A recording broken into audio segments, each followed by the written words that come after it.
Welcome to social post. నేను Nihal. So ఇప్పుడు నార్మల్గా ఇన్ఫ్లుయెన్సర్స్ ఎవరైతే ఉన్నారో సో వాళ్ళందరూ ఇన్సూరెన్స్ తీసుకోమని కింద లింక్స్ అనేది వాళ్ళు యాడ్ చేసి ఉంటారు. సో అలాంటి లింక్స్లో మనం తీసుకోవచ్చా ఇన్సూరెన్స్ అనేది? ఇంకొంతమంది ఆర్గనైజేషన్స్లో కూడా ఈ లింక్స్, ఈ పాలసీ ఇలా ఉంది, ఇలా తీసుకోమని అంటారు. సో ఏది నమ్మాలి?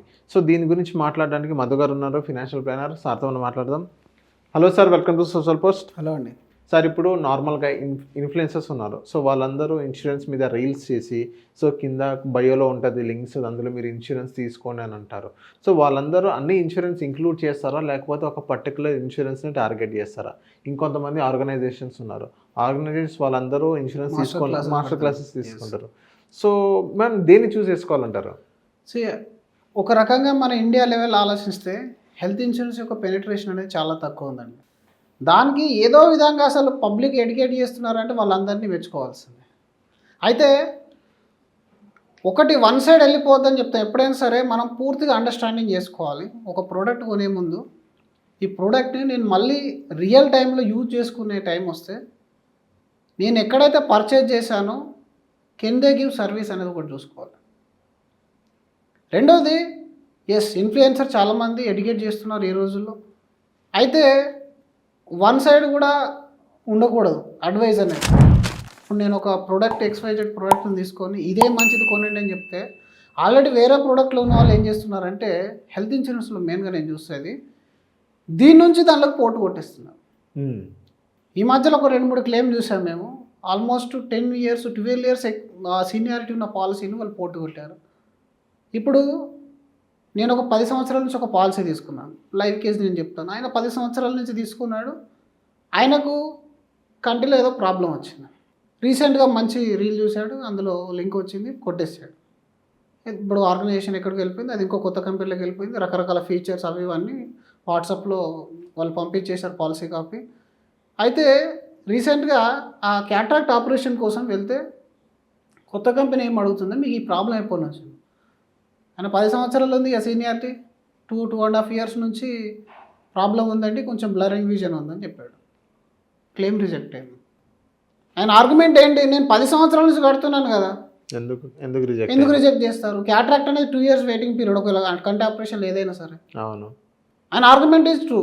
కానీ కొత్త కంపెనీకి ఇప్పుడు మీరు ఎక్కడో వర్క్ చేసి వచ్చారు, నా దగ్గరకు వస్తున్నారు, ప్రజెంట్ మీకున్న హ్యాబిట్స్ నేను అడిగాను, మీరు నాకు చెప్పాలి. మీరు నాకు చెప్తే నేను మిమ్మల్ని తీసుకోవాలా లేదా అని నేను డిసైడ్ అవుతాను. నేను అసలు నైట్ డ్యూటీ చేయను సార్ అని చెప్పారు మీరు, కానీ మాకు దాంట్లో నైట్ డ్యూటీ ఇంపార్టెంట్.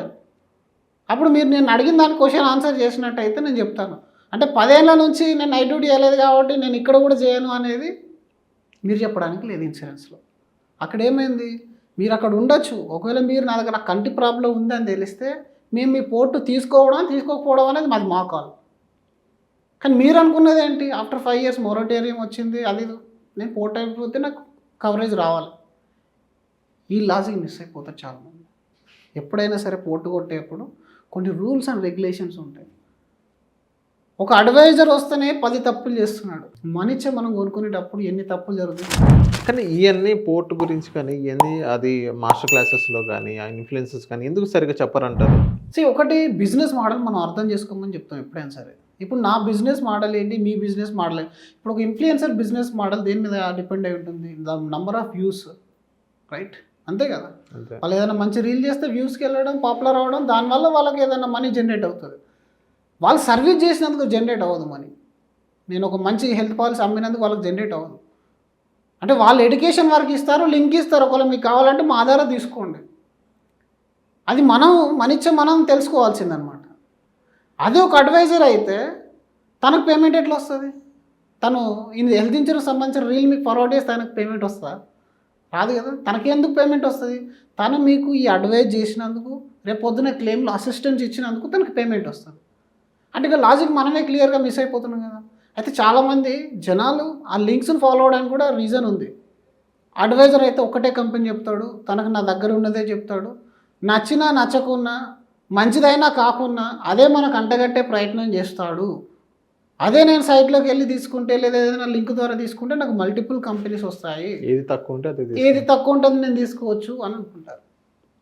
ఈ ఒక్కదని. కానీ ఈ రోజుల్లో చాలామంది మల్టిపుల్ కంపెనీ కోడ్స్ హోల్డ్ చేసుకుని ఉన్నారు. మీరు కంపేర్ చేసుకోవడానికి, నాలెడ్జ్ పెంచుకోవడానికి ఏ మాస్టర్ క్లాస్లైనా అటెండ్ కానీ. రీసెంట్గా ఇంకో కేసు కూడా అలాగే వచ్చింది. మాస్టర్ క్లాస్ అటెండ్ అయ్యాడంట, ఆయన దగ్గర టాటా ఉంది. ఆ మాస్టర్ క్లాస్లో అసలు టాటా గురించి చెప్పలేదంట, మిగతా చెప్పలేదు. సడన్లీ అయినా పోటు కొట్టేశాడు ఆ పాలసీ. సేమ్ ప్రాబ్లం అదే, ఇది ఇట్లాంటి ప్రాబ్లం వచ్చింది ఆయన కూడా. అంటే ఈ మాస్టర్ క్లాస్ అటెండ్ అయినప్పుడు అసలు వాళ్ళు ఎవరు, వాళ్ళ బిజినెస్ ఏంటి, వాళ్ళు చెప్పడానికి అర్హులా కాదని మనం ఆలోచించాలి. అంటే ఫర్ ఎగ్జాంపుల్ తను కూడా ఒక ఏజెంట్ అనుకోండి, మాస్టర్ క్లాస్ కండక్ట్ చేస్తున్నాడు, తన దగ్గర టాటా లేకుండా టాటాలో చెప్తాడు. ఒక వన్ సైడ్ వెళ్ళిపోవద్దు.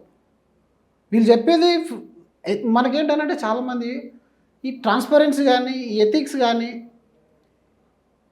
ఫాలో అయ్యే వాళ్ళు ఉండాలి. అది మన అవతల వ్యక్తిలో మనం ఎలా చూడగలుగుతాం, మనం ఇక్కడ లేరు కాబట్టి. ఈ ట్రాన్స్పరెన్సీ అనేది లేదు చాలామందికి. ఏదో ఒక ప్రోడక్ట్ పట్టుకొని ఇదే మంచిది అని చెప్పేసడం వల్ల మనం ఏమనుకుంటాం, 4 సార్లు వింటే ఆ పేరు నమ్మేస్తాం. మీరు అండర్స్టాండింగ్ చేసుకుంటే ప్రోడక్ట్ను కంపెనీతో కాదు, ప్రోడక్ట్ అర్థం చేసుకోండి. హెల్త్ ఇన్సూరెన్స్ అసలు ఏమేమి ఉండాలి అనేది మీకు నేర్పిస్తే ఆ మాస్టర్ క్లాస్కి వాల్యూ. కానీ ఏ ప్రోడక్ట్ తీసుకోవాలని మీకు నేర్పిస్తారు చూడండి, దానికి వాల్యూ ఉండదు. మీరు ఎలాంటి టర్మ్స్ అండ్ కండిషన్ చూసుకోవాలి అని మీకు చెప్పాడు అనుకోండి, దట్ ఈస్ వ్యాలిడ్. అంటే ఇక్కడ ఇన్ఫ్లుయెన్సెస్ కూడా సార్ బయోలో లింక్ ఉందని అంటారు కదా. సో బయోలో లింక్లో చాలా అన్ని ఇన్సూరెన్స్ కంపెనీస్ ఉంటాయి, అది మన మీద వదిలేస్తారు ఏది తీసుకోవాలి ఏది. అంతే. ఇప్పుడు నా పని ఏంటండి, మీ దగ్గర నేను ఒక ప్రోడక్ట్ని తీసుకొని రావడం నా పని, I'm a third party.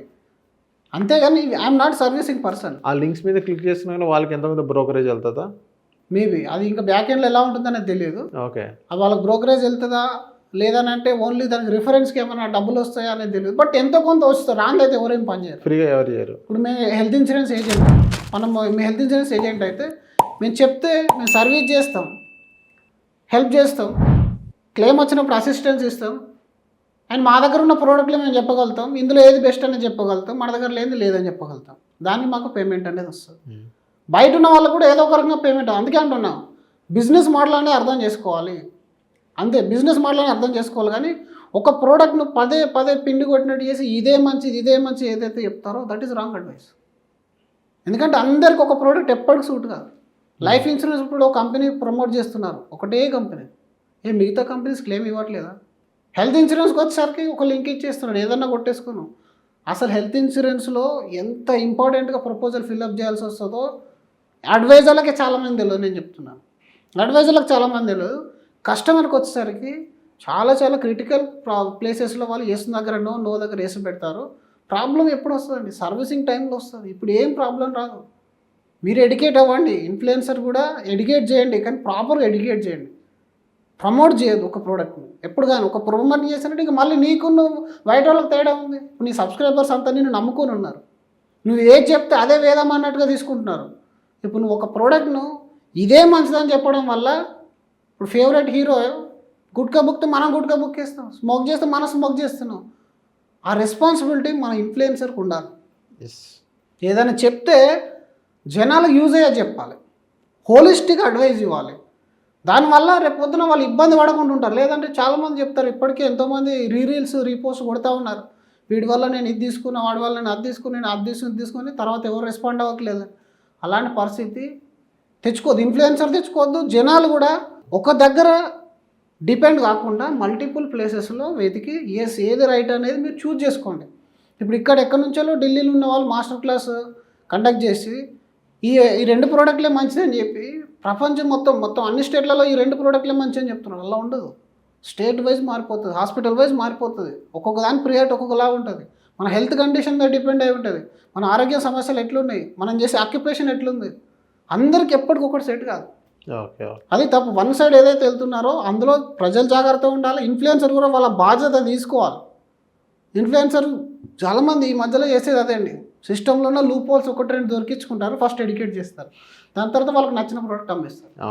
That is very wrong. అంటే ఏది ఎవరి దగ్గర తీసుకోవాలో ప్రజలే నిర్ణయించుకోవాలి.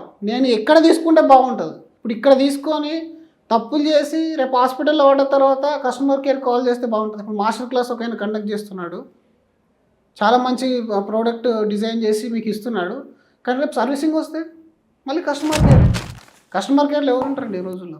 12,000-13,000 జీతం తీసుకున్న వాళ్ళు ఉంటారు. ఆ 13,000 ఉన్న వాళ్ళకి హెల్త్ ఇన్సూరెన్స్ ప్రపోజల్ గురించి మాట్లాడండి, మీరు చెప్పేది వాళ్ళ ప్రాబ్లం కూడా అర్థం కాదు. We will discuss and get back to you అంటారు. అంతే. అదే మీ గల్లీలో ఉండే ఏజెంట్ దగ్గర తీసుకోండి, అట్లీస్ట్ మీ దగ్గర రానని వస్తాడు కదా. అంటే వన్ సైడ్ కాదు, ఇక్కడ కూడా కొంతమంది ఫోర్స్ఫుల్ సేల్స్ చేసే ఏజెంట్స్ ఉన్నారు. మీరు ఆలోచించుకోండి, మీ దగ్గర అన్ని ఆప్షన్స్ ఉన్నాయి, కంపారిజన్ చేసుకోండి. అసలు ఏంటి 1 2 3 4 5 10 పాయింట్స్ మీరు నోట్ చేసుకొని ఇవన్నీ ఎందులో ఉన్నాయి, హాస్పిటల్ ఫీడ్బ్యాక్ తీసుకోండి, ఫ్రెండ్స్ రిలేటివ్స్లో ఫీడ్బ్యాక్ తీసుకోండి, దెన్ యూ డిసైడ్. అంతేగాని ఫేవరెట్ యాంకర్ చెప్పిండని, సెలబ్రిటీ చెప్పిండని, ఇన్ఫ్లుయెన్సర్ చెప్పిండని మీరు మోసపోవద్దు. ఎందుకంటే మేబీ వాళ్ళకు కూడా తెలియకపోవచ్చు ఇన్ని ప్రాబ్లమ్స్ ఉంటాయని. హెల్త్ ఇన్సూరెన్స్ అనేది మంచిది, రెస్పాన్సిబుల్గా తను ప్రమోట్ చేస్తున్నాడు, కానీ దానిలో ఇన్ని ప్రాబ్లమ్స్ ఉన్నాయనేది వాళ్ళకు కూడా తెలియకపోవచ్చు. Because their business model is different. అలా మీరు ఆలోచించి నిర్ణయాలు తీసుకుంటే తప్పుడు పాలసీలు కానీ ఇబ్బందులు కానీ పడే పరిస్థితి కానీ రాదు. Okay. So thank you sir మా సోషల్ పోస్ట్ వచ్చినందుకు.